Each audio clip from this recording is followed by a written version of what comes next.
Hello, it's Emma Green here. I'm the tennis elbow queen, and I've had a lot of questions this week about injections into the elbow.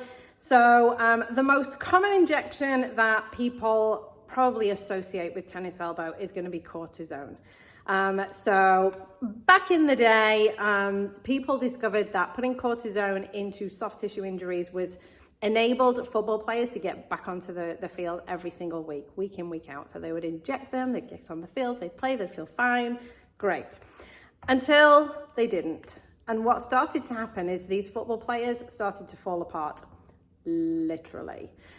Cortisone degrades soft tissue. So basically it breaks down soft tissue. So if you were to inject cortisone into a tendon, it essentially can break down that tendon. That's not a good thing. That's not what we want to happen. The theory behind using cortisone is that cortisone is a very strong anti-inflammatory. You can reduce the inflammation and then the tendon is fine.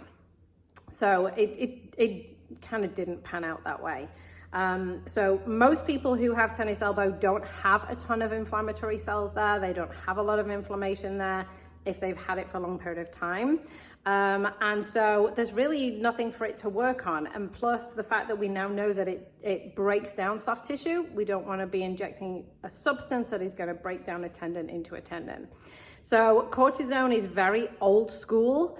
Less and less doctors are utilizing cortisone now into tendons. It can still be used for other things, but tendons, no, it's not the best option.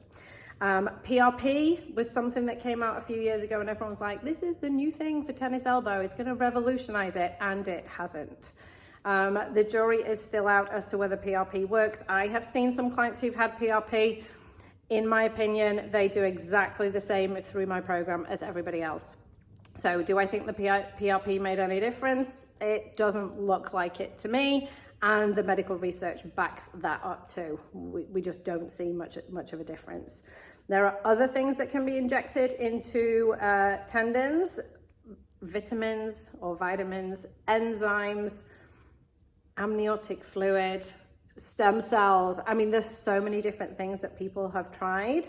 None of these things have any clinical basis for helping heal the tendon. They just don't. One study that came out about 5 or 6 years ago now did show that actually the physical nature of putting a needle into a tendon is actually detrimental to that tendon, regardless of what was put into it.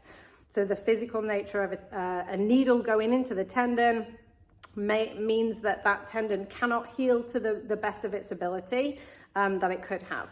The reason for that is tendons just really struggle to heal. They're a very, very slow changing tissue. Again, the research shows us this.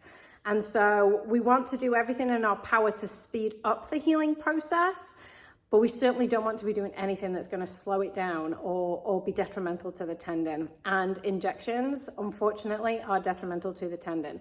Now, if you've had an injection, do not beat yourself up. It is, it's one of those things. It's in the past. It's fine. You can move on.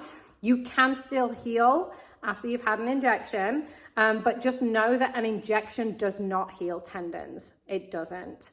In some cases, some people do feel better after a cortisone, and the symptoms can settle for a certain period of time, but then it comes back because the tendon is not healed. So just know that if you are offered an injection, ideally say no, because it's not going to help you. It's not going to improve the tendon. It's not going to heal the tendon. If you've had one in the past, so like I say, don't beat yourself up, but know that there are other things that you need to do to heal the tendon, and can heal the tendon. You can get back doing everything you want to do. I hope that helps. If any other questions have come up with regards to tendons, please don't hesitate to reach out. I love questions, and hope to see you in the next video. Bye.